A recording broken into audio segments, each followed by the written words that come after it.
வரப்போகிற நம்முடைய கர்த்தராகிய இயேசு கிறிஸ்துவுக்கு சகல துதியும் கனமும் மகிமையும் உண்டாவதாக. எனக்கு அன்பார்ந்த பிள்ளைகளே, நாள் முழுவதும் தேவன் எல்லா கிருபையினாலும் நம்மை நிரப்பி தேவன் வழி நடத்துவாராக. எனக்கு அன்பார்ந்த பிள்ளைகள், இந்த நாளில் தேவன் நமக்கு கொடுக்கிறதான வார்த்தை யோபு புஸ்தகம் 19வது அதிகாரம் 25வது வசனம். என் மீட்பர் உயிரோடு இருக்கிறார் என்றும் அவர் கடைசி நாளில் பூமியின் மேல் நிற்பார் என்றும் நான் அறிந்திருக்கிறேன். எனக்கு அன்பார்ந்த பிள்ளைகளே, யோபு தன்னுடைய வாழ்க்கையில் அவர் சொல்லுகிறதான ஒரு காரியம், என் மீட்பர் உயிரோடு இருக்கிறார் என்றும் அவர் கடைசி நாளில் பூமியின் மேல் நிற்பார் என்றும் நான் அறிந்திருக்கிறேன். எனக்கு அன்பானதையுடைய எவ்வளோ ஒரு விசுவாசம் பாருங்கள். எனக்கு அன்பானதையுடைய பிள்ளைகளை, நம்முடைய வாழ்க்கையில் கூட இந்த விசுவாச வார்த்தையை நாம் அறிக்கை பண்ணிக்கொண்டே இருக்க வேண்டும். என் மீட்பர் உயிரோடு இருக்கிறார் என்றும் அவர் கடைசி நாளில் பூமியின் மேல் நிற்பார் என்றும் நான் அறிந்திருக்கிறேன். இந்த ஒரு அறிவு நம்முடைய வாழ்க்கையில் காணப்படுகிறதா? எனக்கு அன்பார்ந்தவருடைய பிள்ளைகளே, நாம் சற்று நம்மை நாமே நிதானித்து அறிந்து கொள்வோம். என் மீட்பர் உயிரோடு இருக்கிறார் என்றும் அவர் கடைசி நாளில் பூமியின் மேல் நிற்பார் என்றும் நான் அறிந்திருக்கிறேன். எனக்கு அன்பார்ந்தவருடைய பிள்ளைகளே, இப்படிப்பட்ட ஒரு அறிவினுடைய வாழ்க்கையில் இருந்தால் மாத்திரமே தேவனுடைய சமூகத்தில் விசுவாசத்தில் நாம் பலப்பட்டவர்களாக வாழ முடியும். எனக்கு அன்பார்ந்தவருடைய பிள்ளைகளே, நிச்சயமாக இந்த உலகத்தின் எவ்வளவு காரியங்கள் நம்முடைய வாழ்க்கையில் கடந்து வந்தாலும் இந்த உலகத்தில் உள்ள எல்லாமே அழிந்து போகும். ஆனால் அழியாத ஒரே காரியம், எனக்கு அன்பார்ந்தவருடைய பிள்ளை, தேவன் நமக்கு வைத்திருக்கிறதான மறு வாழ்வு, மறுமையின் அனுபவம். தேவன் நிச்சயமாக உயிரோடு இருக்கிறார் என்றும் அவர் கடைசி நாளில் பூமியின் மேல் நிற்பார் என்றும் நான் அறிந்திருக்கிறேன் என்று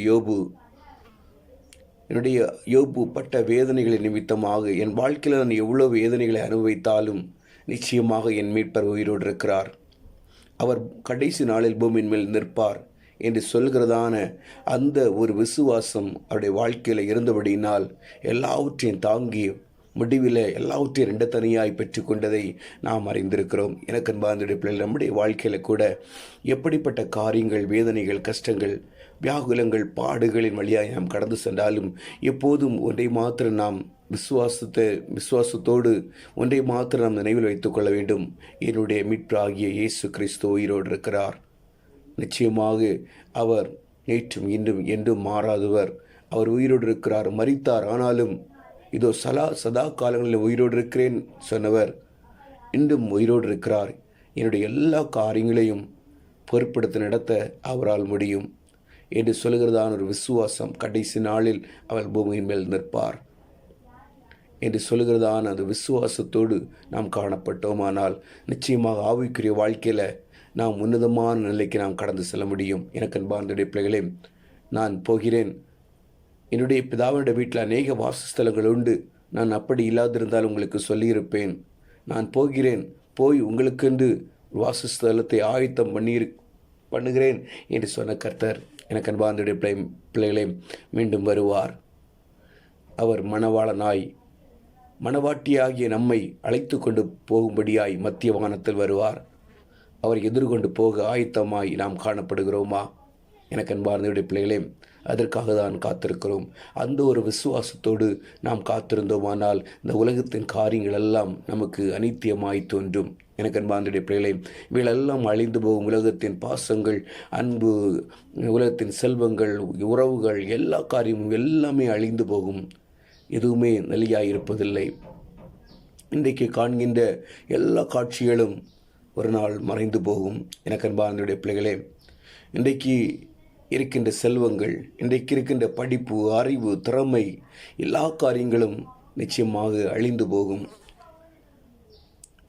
அதனுடைய நாளை விசுவாசத்தோடு என் மீட்பர் உயிரோடு இருக்கிறார், நிச்சயமாக அவரை சேர்த்து கொள்ள கடந்து வருவார் என்று சொல்லி இந்த விசுவாசத்தில் தேவனுடைய சமூகத்தில் நாம் நெருங்கி ஜீவிப்போம், அவரோடு கூட வாழுவோம். முதலாவது தேவனுடைய ராஜ்யத்தையும் அவருடைய நீதியையும் தேடுவோம். இந்த உலகத்தில் வாழ்வதற்கு தேவையான எல்லா காரியத்தையும், எப்படி ஆகாயத்து பட்சிகளை கவனித்து பாருங்கள், அவைகள் விதைக்கிறதும் இல்லை, நூற்கிறதும் இல்லை, ஆனாலும் களஞ்சங்களில் சேர்த்து வைக்கிறதும் இல்லை, ஆனாலும் தேவன் அவைகளை எவ்வளவு அதிகமாய் பிழைப்பூட்டுகிறார். அதுபோல் நம்முடைய வாழ்க்கையில் நமக்கு தேவையான எல்லாவற்றையும் ஏற்கனவே அவர் வர்ஷிக்க பண்ணிவிட்டார். ஆனால் இது குறித்து கவலைப்படாமல் முதலாவது தேடு ராஜ்யத்தையும் நீதியும் தேடுவோம். நிச்சயமாக இவைகளெல்லாம் நமக்கு கூட அவர் கொடுக்கிற கர்த்தர் ஒருபோதும் கைவிட மாட்டார். பலவீனமாக இருக்கீங்களா? தேவனுடைய சமூகத்தில் உங்களுடைய பலவீனத்தை சொல்லி, ஆண்டவரே என்னை பலப்படுத்துங்க என்று சொல்லி கேளுங்க. நிச்சயமாக பலப்படுத்துகிற கர்த்தர் ஒருபோதும் நம்மை கைவிட மாட்டார். இருக்கிறவராகவே இருக்கிறேன் என்று சொன்னவர் நம்மோடு கூட இருக்கிறபடினால் எல்லா காரியத்திலும் எல்லா சூழ்நிலையிலும் நம்மோடு கூட இருக்கிறவராகவே இருக்கிறவர். நிச்சயமாக நம்மை குணமாக்குகிற கர்த்தராய், நமக்கு எல்லா வகையிலும் உதவி செய்கிறவராய், அற்புதங்களை செய்கிறவராய், அதிசயங்களை செய்கிறவராய், நடக்க பண்ணுகிறவராய், எல்லா சூழலிலும் நம்மோடு கூட இருக்கிற கர்த்தர் அவர் அற்புதங்களை செய்கிறபடியினால் எல்லா தைரியத்தோடும் விசுவாசத்தோடும் தேவனுடைய சமூகத்தில் காத்திருப்போம். ஒருபோதும் கைவிட மாட்டார். ஜெபிப்போமா? அன்பின் பரலோக தகப்பனே, இந்த அருமையான நாளுக்கு கைமை ஸ்தோத்தரிக்கிறோம்ப்பா. நாள் முழுவதும் கிருபைகளை தாங்கட்டும்ப்பா. ஆண்டவரே, இந்த ஆண்டவரே ஆராதிக்கும்படியாகவும், ஆண்டவரே தகப்பனே, இப்போ உடைய சமூகத்தில் கடந்து சென்று விண்ணப்பங்களை ஏறெடுக்கும்படியாகவும் இந்த எங்களுக்கு கிருபையை பாராட்டுங்கப்பா. எல்லா பிள்ளைகளையும் உடைய சமூகத்தில் தருகிறோம்ப்பா. வேதனையோடு, கஷ்டத்தோடு, வியாகுலத்தோடு, கடன் பிரச்சனைகளோடு, பாரங்களோடு, நோய்களோடு காணப்படுகிற ஒவ்வொரு பிள்ளைகளையும் இந்த தேவன் தொட்டு சுகமாக்குங்கப்பா. மரண படுக்கைகளை மாற்றுங்கப்பா. அற்புதங்களை செய்யுங்கப்பா. ஒரு தைரியத்தையும் ஒரு கிருபையும் கட்டளையிடுங்கப்பா. ஆண்டவரே, உம்மோடு கூட நடக்க கிருபை கொடுங்கப்பா. இந்த உலகத்தின் எல்லா காரியங்களும் அழிந்து போகும் என்ற உணர்வு எங்களுக்கு எப்போதும் காணப்படும்படியாய், முதலாவது தேவனுடைய ராஜ்யத்தையும் அவருடைய நீதியும் தேடும்படியாய் இந்த தேவன் எங்களுக்கு கிருபை தாங்கப்பா. கண்மணி போல் எங்களை பாதுகாத்துக் கொள்ளும், கிருபையால் மூடிக்கொள்ளும். எல்லாவற்றும் சமூகத்தில் தாழ்த்தி ஒப்புக் கொடுக்கிறோம்.